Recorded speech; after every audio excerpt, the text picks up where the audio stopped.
fascination of life, the fascination of games, is the unknown something, not the known something. Hello everyone and welcome back to another video on our city building game, where we will be finishing our roads and developing some useful tools.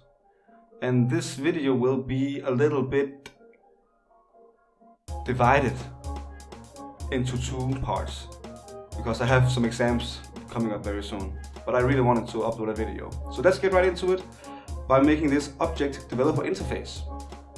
And this will give us an overview of specified numbers that we would like to display.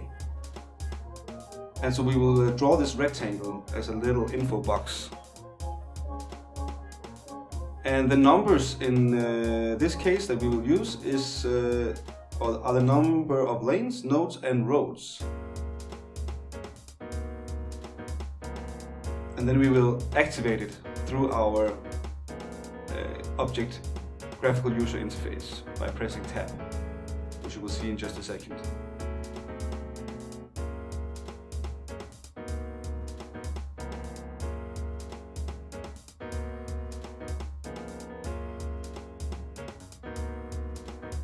The value isDef is something that I actually never used in this video, but it is something that you can use to just set whether or not you want to have the player experience or the developer experience while playing. That's something we might utilize a little later on. But here I'm pressing tab and you can see I'm creating and destroying this. And there you go. The first step of this video is done. We made the developer interface.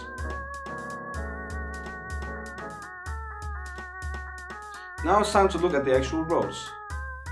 And the first step is to make a collision mask on our road.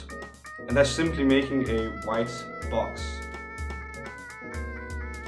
Because we want to be able to set the roads in the world and have them interact with other roads to make intersections. And basically what this is that we transform the road into just a data set of points into this square that has been scaled and rotated to match the road exactly.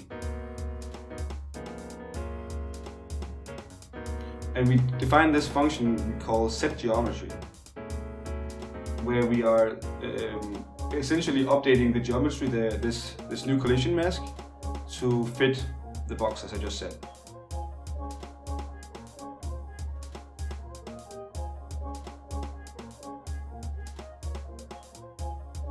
Set the thing, and then we say the image X scale and the Y scale and the image angle.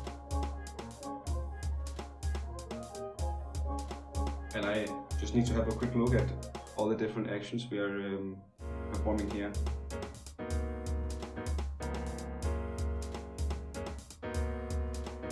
And while this is happening, let me just real quick say thank you for 10 subscribers. I know it's in the big grand scheme of things, it's not that much, but I really appreciate the attention and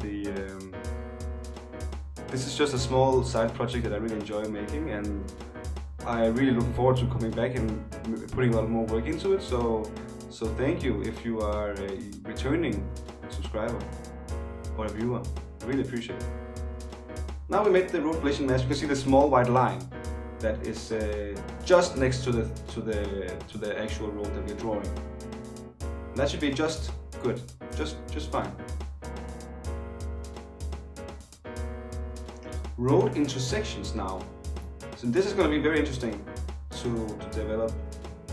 And first of all, we are detecting if the road we're trying to build is intersecting with another road. So we're defining this variable collision road.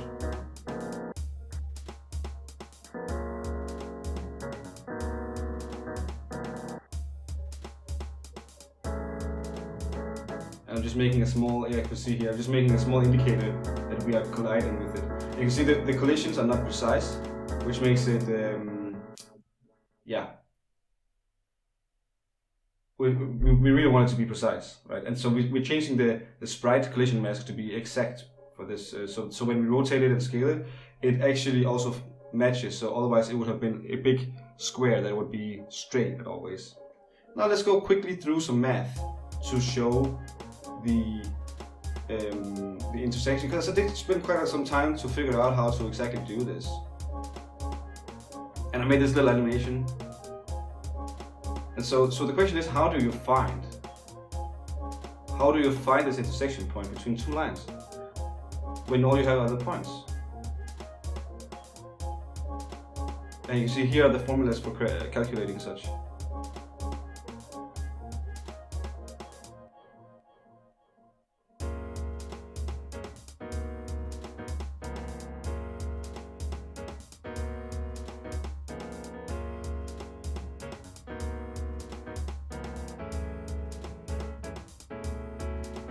And that's exactly what I did here. So that's exactly where we are. I implemented all of this, and now we should be able to see exactly the point we are looking for. And now it comes the time to actually split the roads and put them in. Or yeah, split the roads and set the intersection.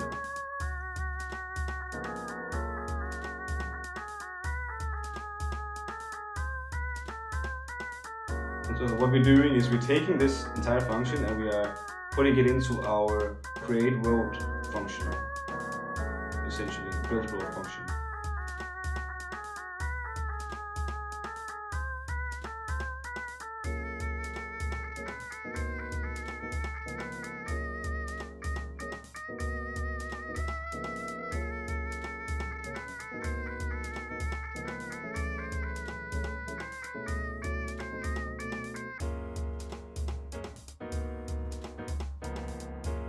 Now we're setting up the function so that we know when an intersection occurs.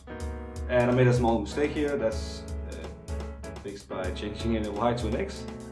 That should work just fine again.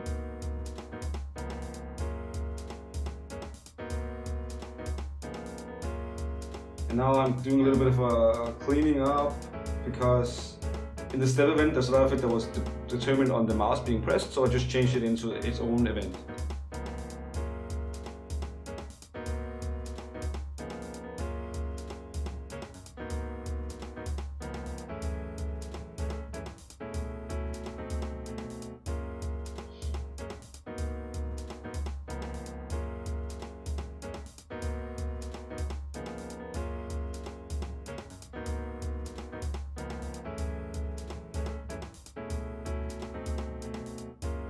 And I must admit, making this, I had a lot of trouble making sure that the nodes and the new node and rows were like placed with the right nodes, because you have to have the start x and end x, or inside node and end node.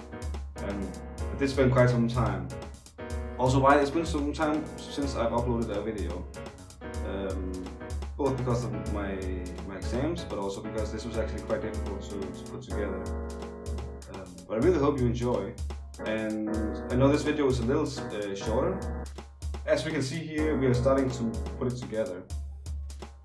And this is where we will end for today.